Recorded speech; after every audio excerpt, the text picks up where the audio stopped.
Do you have questions about the Motorola Razr? Well, it's a good thing we know almost everything about it. Stay tuned for your daily charge.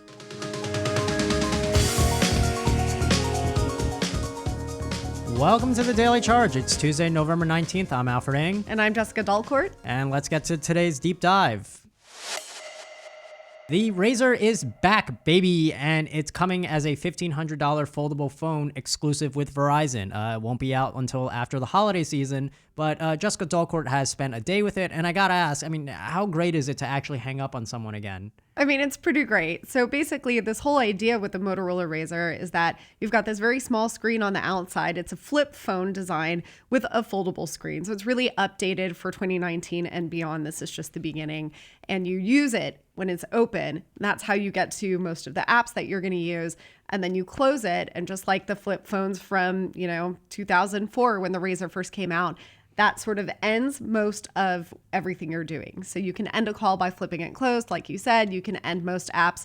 Some apps you can actually keep using when the phone is closed, which can be really useful, like a phone call, for example. But essentially, this is this updated design that gives people the compact device that they may have missed as phones are getting larger and larger and larger. So it's something that you can pocket, but you're not sacrificing all of the screen space. That is the promise of a foldable phone. Have you purposely made angry phone calls to people so that you could slam the phone on them, or? That is definitely a big part of my upcoming testing when we get the review unit. So how often I'm going to dedicate a section totally just to how hard I can slam it shut. I can send you a list of people to call. Yeah, I'll call them for you. Just crank calls, right?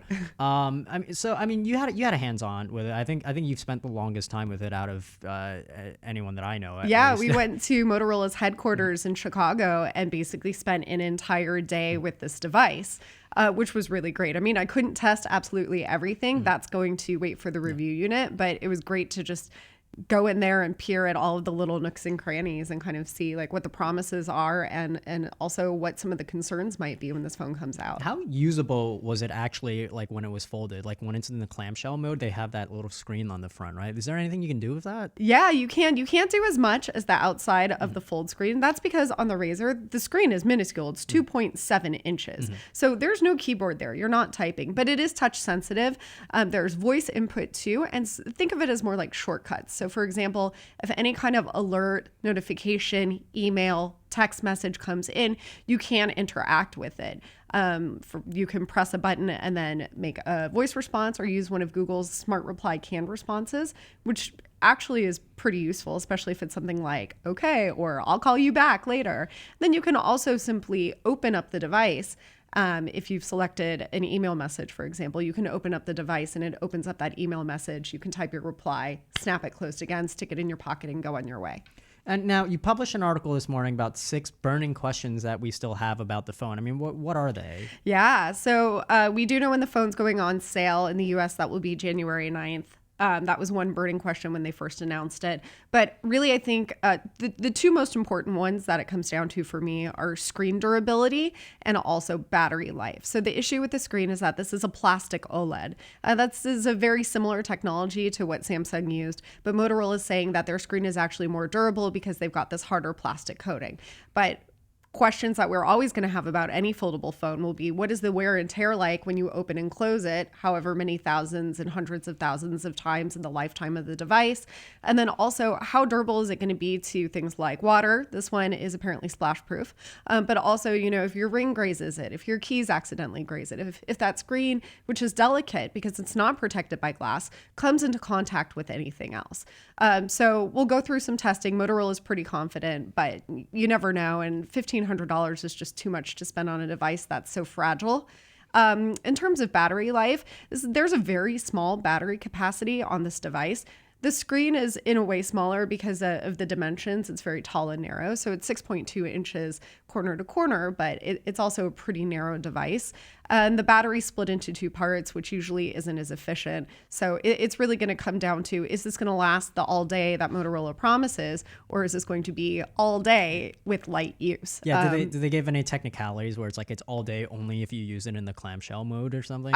You wouldn't, because it's really meant to be used full screen. But it's more like, what do people do with a phone? So if you're navigating, if you're streaming, all of that is going to hit into your battery reserves at a much faster rate than if you're using the device much more passively. I feel like not much attention has been paid to, the usual things that happen when we do a phone reviews, like how's the camera and stuff like it, because it's foldable, everybody.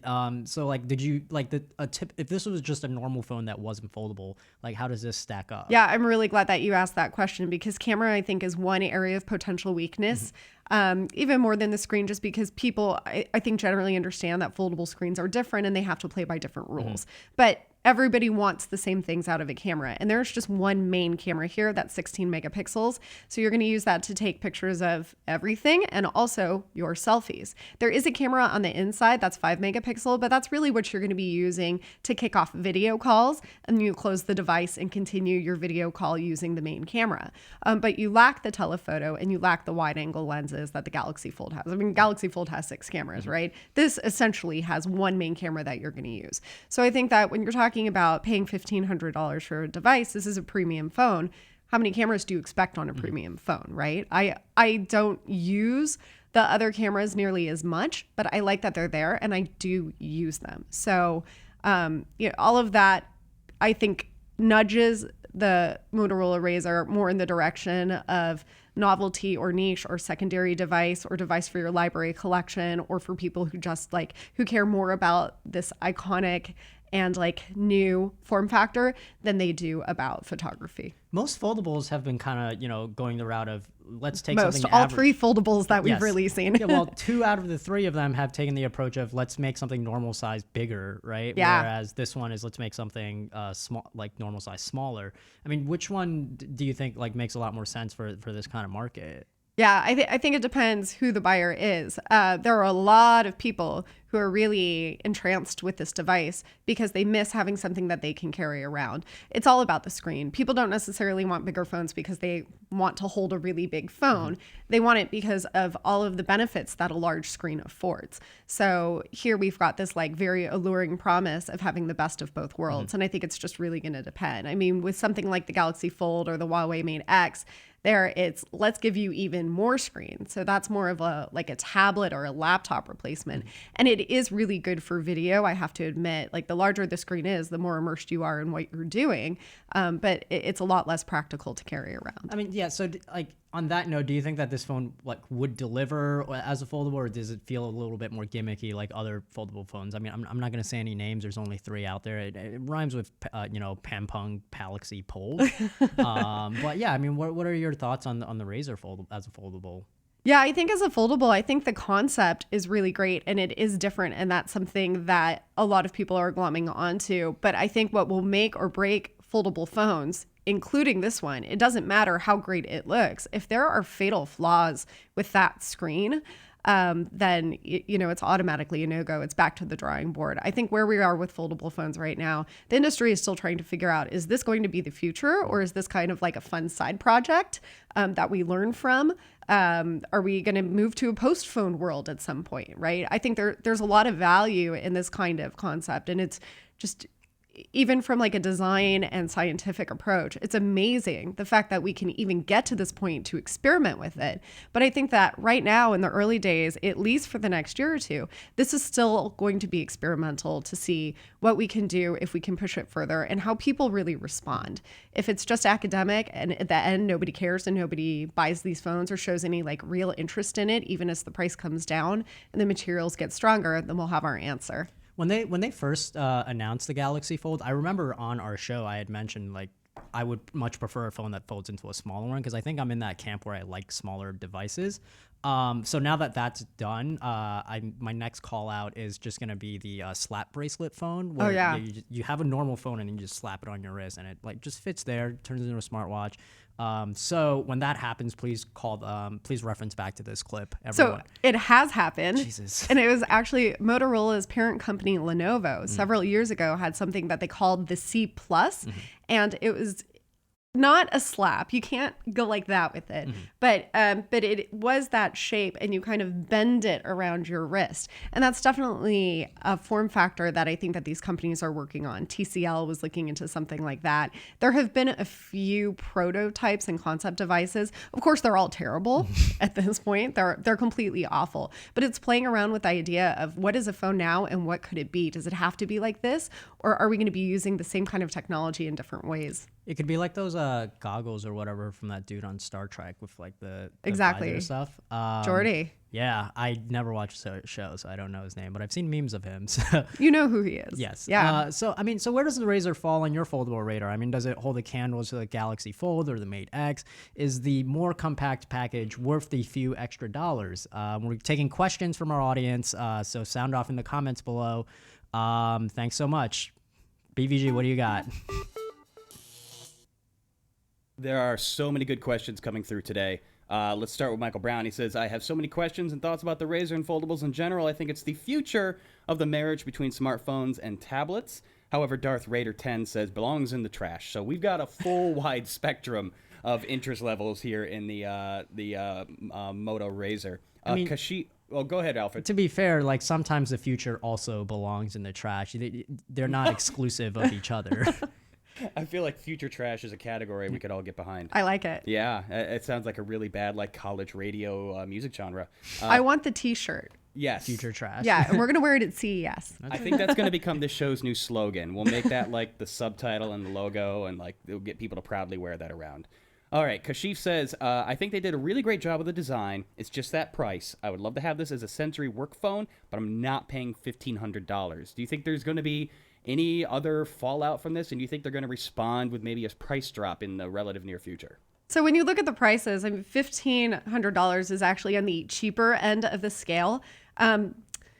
You've got the Galaxy Fold, which is essentially $2,000, and you have the Huawei Mate X, which works out to be $2,600 because it's not selling in the US, so you have to do some price math there. So this is cheaper, but when you compare it to a premium phone, like, how much any is it? $1,000 device, you're actually getting a lot less for it. And that's to be expected. This is new technology. They've got R&D money behind it. They're creating fewer phones, so each unit itself is going to be more expensive. It's like any like newfangled kind of feature. But aren't most like pro phones like around the same price, around $1,500? Like how much is a Galaxy S? You'd expect like $1,000, but when you go really up into different capacities, but this doesn't have that same storage capacity. But the iPhone 11 Pro is like $1,200, isn't it? It's like something around that ballpark. Sure, but that's, I mean, most people aren't going to get that, and they're not going to get it at the fullest capacity, and there are far cheaper alternatives that's really meant for mass market. So this, I mean, foldable phones aren't meant to be mainstream mass market devices at this stage. And I think that we all just have to know that. Like, who's going to actually buy it right now? I think people who really want to be on the cutting edge, obviously people who have a little bit of fun money to play around with. I don't know how many people are going to make this their full-time device. I think that would definitely be riskier. But I definitely know a lot of people who love technology and that's their hobby. And, they want to have that kind of library and they want to use it and they want to have this statement device. And it's a lot cheaper than buying a fun new car. Yeah. And also, if you don't want to pay for it and you want to use it as a work phone, just get your company to buy it. Speaking of which, CNET, I do need a new company phone soon. So if you can please get me that around January or so, I'd very much appreciate it. Thanks so much. Or if your company won't pay for it, you can also steal it. Like commit crimes. Always great advice here on the show. Please don't report us to YouTube. Gabriel Miller says, I'd rather just get an original Razr. And Timothy asks, does it have a place for a lanyard? Wow. That's new. That's it doesn't even have a place for a SIM card. Actually has eSIM. Was that a thing? Did people put the old Phone Razrs lanyards? on a lanyard? Yeah. Because you could put little way. charms on it and stuff. It was huge in like Japan. Like it was a really trendy thing. I remember lanyards being like a cool high school thing during my generation. I remember everyone, like for whatever reason, that was a thing to collect. But Wrist I don't strap? remember putting phones on it. Yeah, Jeez, no wonder they broke all the There time. is a big... You can definitely do that. That was a thing in a lot of phones. I had like a ton of Pokemon in my charms on like on my Razr. I don't think the original Razr had a spot for lanyards, did it? I had it on like an Ericsson or something. I've got 2 Razrs in my drawer, and now I'm like trying to make a mental map of it because that was never something I really noticed when I was reviewing those phones. And I've been reviewing phones for quite some time, but I remember at the very beginning I didn't even know what it was for. I'm just like, what's this loop for? And then you see it and you're like, oh. You tie it around your wrist so you can swing it at I know, people. at people when they're trying to steal your device. I don't know you. Get off my property. That's my purse. I don't know you. Okay, how about that folding mechanism? Hadi's asking how the actual fold feel itself is going to stack up against the Galaxy Fold, not to be confused with everything else. Yeah, that's a great question because Samsung, when it redesigned the Galaxy Fold after the initial screen problems that some of the reviewers had, the hinge mechanism feels different. I would say it feels pretty good on both of them, but it does feel different because you've got one that's more of a book, and then you have one that's got a narrower hinge. The hinge on the Motorola Razr is actually really cool. It's pretty innovative because the sides lie flat. There's not much of an air gap at all. And that's because they basically found a way to have a pocket inside the phone so that the screen, the part of the screen that loops, because plastic, when you bend it, doesn't lay flat. There would be an even worse crease if that were to happen. That loop lays inside the phone so that you can't actually see it. And there are gears on the inside of the device and on the outside of the device that you can see kind of like, I don't know, like gearing together. They like zip together. And that's really cool because I love seeing mechanical stuff like this. I do wonder if something's going to get stuck in there, like food crumbs or a thread from my shirt or, you know, like just anything exposed runs the risk of stuff getting in there. But from the time that I spent with it, you could feel the tension of it. You can't actually, unfortunately, slam it together hard that easily. It kind of has more of like a soft closure and then some magnets that snap together. So it does feel really good. The problem with something that is, I think, too freewheeling and too loud is that you feel like it's a toy or that it's going to break or that it's out of control. So you kind of want to have like a bit of that grip, almost like, I'm probably dating myself here, but if you've ever driven a stick shift and you feel the car kind of like claw around corners, then it gives you this feeling of like power and control in this cool way. And I think that tactile element is really important for foldable phones because it's something physical that's different. People expect a physical reaction from it. I'm glad you brought that up because Kashif was asking, does it slap? Does it audibly slap when you close it up? You can hear the magnets closing. In my video, I actually tried to slap it together. I had to like keep trying a couple times to see what the loudest sound was that I could get. It's satisfying. Is the chin annoying at all? Because it looked kind of gross to me when I was looking at photos. Yeah, awesome question. Let's talk about the chin. So the chin does echo the original Motorola Razr design, and I too was worried that it would be in the way. The reason that it's there, this is the kind of like bigger area that sticks out at the bottom of the phone.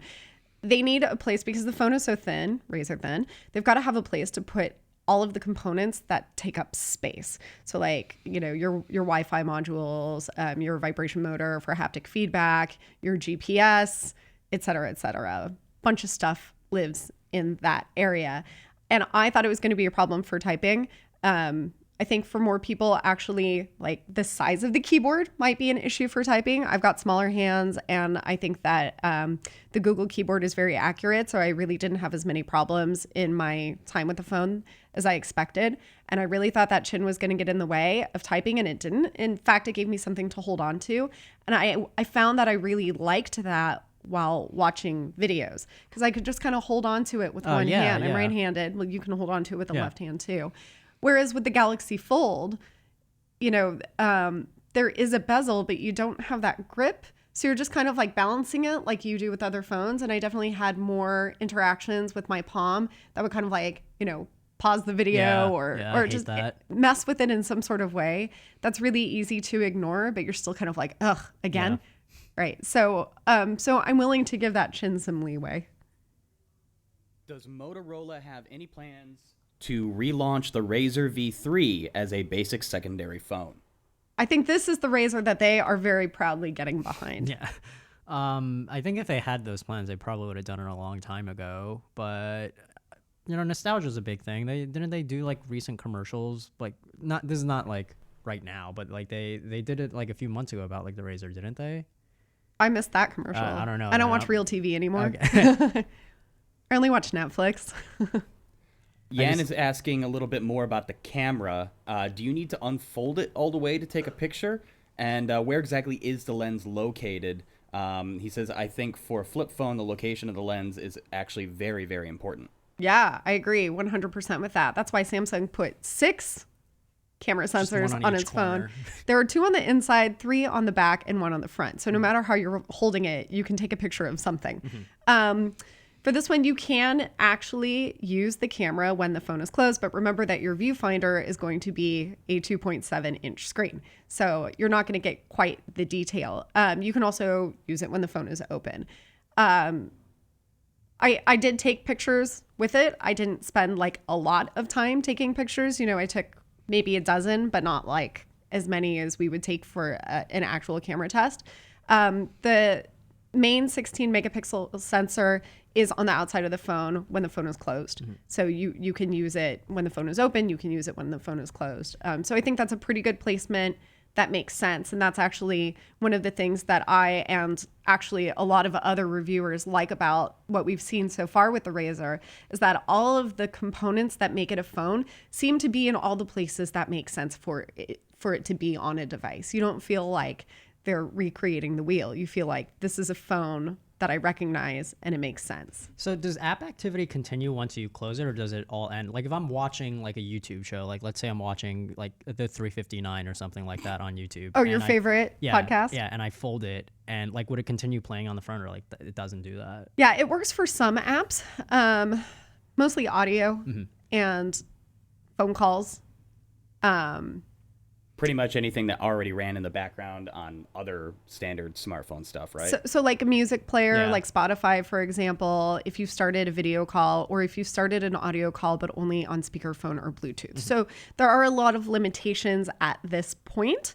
But this is something that Motorola is going to be working on. There are also more limitations, as I said earlier, with the app activity. Google has this thing that they're calling continuity. They've worked with all of the phone makers. But the idea is that if you start something when it's closed, or on whatever the smaller screen is, that when you open the phone and start engaging with the larger screen, that app will automatically pick up where you left off. And that's much more limited on the Razr, in part because the screen size is so limited. You just can't offer a good experience. Motorola says that it's interested in introducing more shortcuts, but they want to make sure that it makes sense, right? That it's not providing you a terrible experience that makes it so unusable, and then why would they have it there to begin with?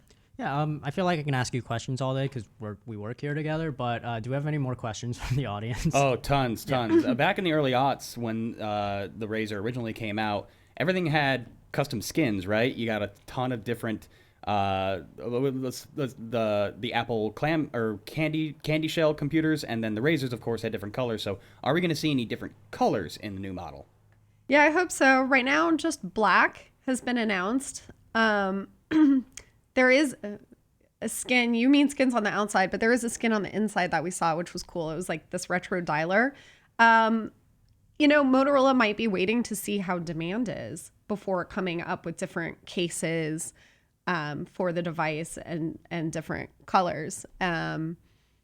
I know with the first Razr, there were a lot of colors, but there were also more that were introduced after the demand skyrocketed. So you have to remember that they're not planning on selling large margins of this device. So it would cost a lot of money for them to create an entire rainbow of Razrs. It just wouldn't be worthwhile. But we do know that these phone companies are looking at future devices too. Oh, speaking of colors, we saw this with the Samsung Galaxy Fold. It was introduced initially in 4 different colors, including Martian green and this blue color, and those were the best. And then when the phone went on sale after all of the problems, it was pulled back to 2 colors, silver and black. So the problem with the phone was the colors, obviously. Yes, it was that, and that's why the screen had so many difficulties. So there is kind of that color story and that precedent, but I think that if you've got sort of a one-off device, we know that Samsung teased a phone that has the same closing mechanism vertically, top to bottom, as the Razr. And so I think as interest in this picks up, that's when we'll start seeing potentially more of those colors and a little bit more customization and pizzazz. And exactly what material is the Moto Razr made out of? It almost looks like fiber or something when you look at the sheen and the texture on the outside. So the screen is a plastic OLED, POLED. The frame is stainless steel, and there are stainless steel plates underneath to help support that plastic display and give it some structure and to reduce the crease. And then the back is plastic. So it's made out of, it's got like a chemically scientific name for it, but essentially it's plastic. Mm-hmm. And even though that doesn't look as fancy as the Galaxy Fold, which is covered in all sorts of glass, it's definitely more durable if you drop it. So you've got that trade-off there. Like, ironic. I'm paying $1,500 for a plastic phone, right? I remember when I was a kid, we would have Razr phones and pretend to like sword fight with them. How durable is this foldable for doing something like that? For sword fighting? Yes. I think that's definitely one full day of our testing. Okay. It's going to be, I come back here and we're just going to... Yeah. I think that's important to know. It is. It is, absolutely. Paying $1,500 for it. If you can't sword fight with it, what's it even good for? Yeah, the durability question is enormous. It's the amount of times that the screen will bend before it breaks. It's going to be like crush pressure, right? So, I mean, you don't want to go out of your way to try to destroy it. But if you're tapping on the screen and you don't know your own strength, is that going to be a problem? Scratches, water, dust, food crumbs. There's this channel that I wrote about that sort of runs, it's about the width of my fingernail, and that runs around the edges of the screen. So it's one of those things where it's like, is dust going to get in here? If I put my nail in and I leverage it the wrong way, could I peel back this plastic OLED, which was an issue that the Galaxy Fold faced? Oh, this has a initially. Similar one where it's like, do you think people would different. No, it doesn't look like something that you should peel off. It doesn't look like a screen protector that is essentially like part of the display and will damage it. But knowing that was a problem, I do have to wonder, could this peel off? Something could happen. Something could work its way underneath the display. So that's something that we're going to have to keep, a very close eye on. Are we going to do another bend test like we did with the Galaxy Fold? I really can't say anything, but I think that would be a really fantastic idea. We got a couple minutes left, so let's talk gaming. We got a couple of gamers in the audience asking about mobile gaming on the Moto Razr. Is it difficult to get used to that landscape mode? Is it too small of a screen to really function, even for casual games like Mario Kart or Pokemon Go?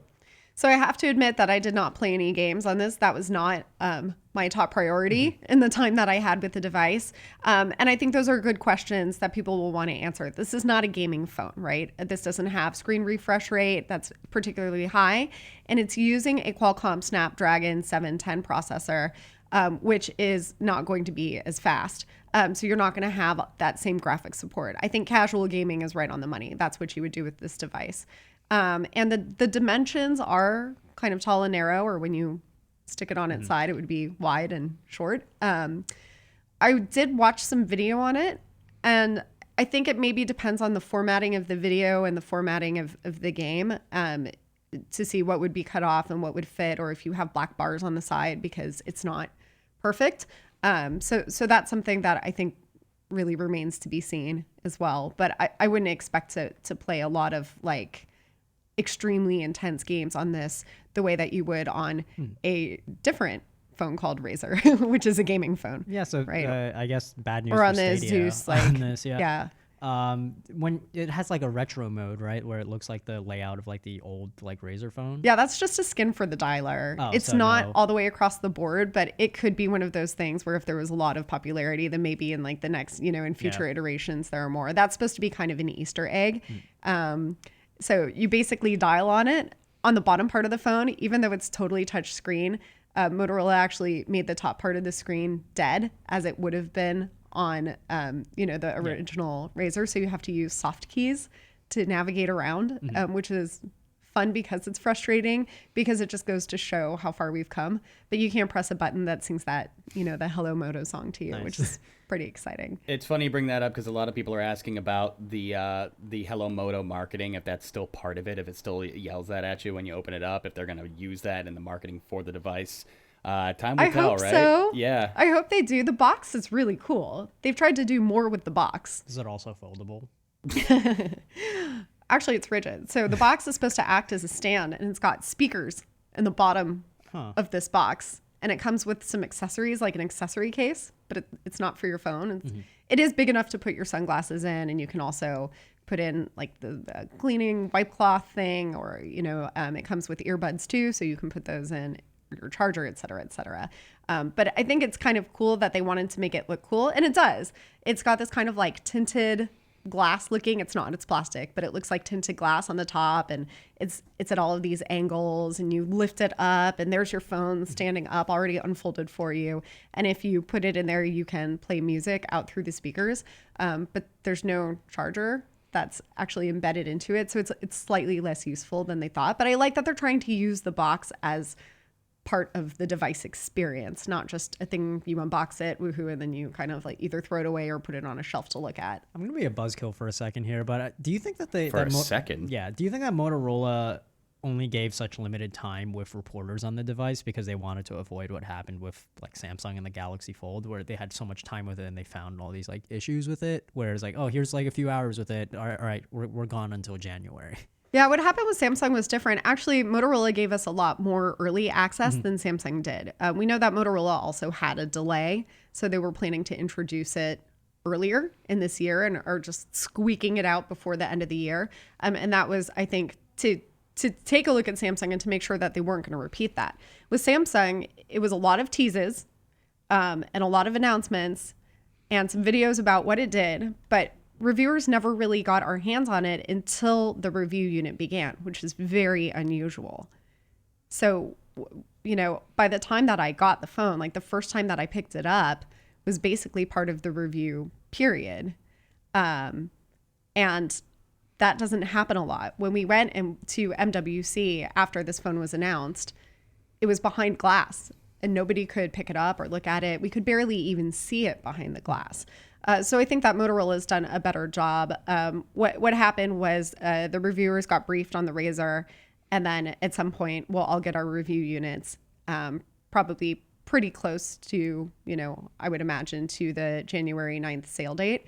But at some point we'll get them, and that's when we'll be able to do the reviews. So I thought Motorola was actually pretty generous with the time that we got with it, especially for our team, because we had this wonderful opportunity to go to Chicago and to go look at some of their behind the scenes components and get to talk with the people who made the device and find out, what drove them to do it. Did you get Billy Goats when you're in Chicago? Did I get Billy Goats? Yeah. Pizza? No, the famous burger joint. The famous burger joint. So famous, ashamedly, I don't know about it. Look it up on Saturday Night Live. You won't regret it. I got some pretty good pizza, though. Yeah, of course you did. We're almost out of time. Hold on. One last question before we get closing thoughts. What is the default messaging app, and is it RCS enabled? Great question. So Motorola and Google have a really tight relationship. So it's like all other Motorola phones. The Razrs is pretty close to stock Android as you're going to get. There are some extra Motorola actions on top of that that I think are actually pretty useful. I like them.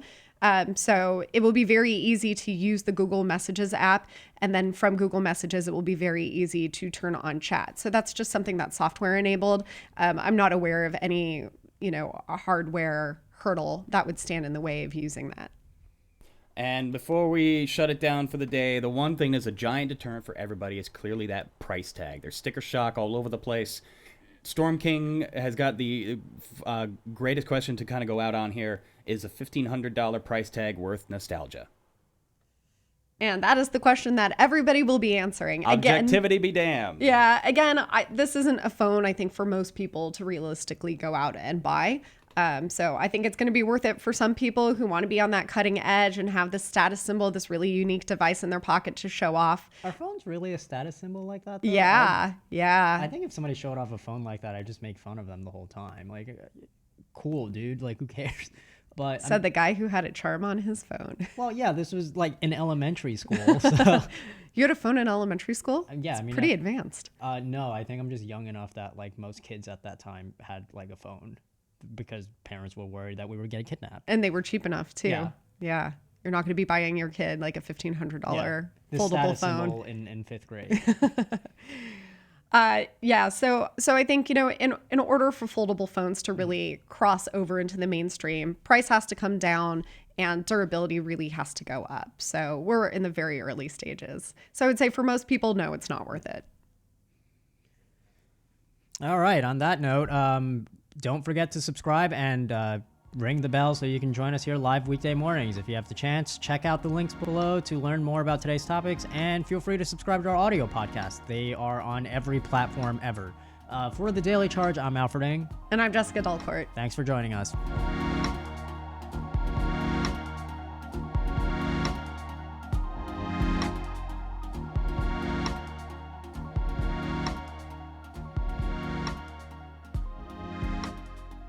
Can't get enough? Check out The Daily Supercharge, our extended post show with special features, audience Q&A, and in-depth reviews. Available now wherever you get your podcasts.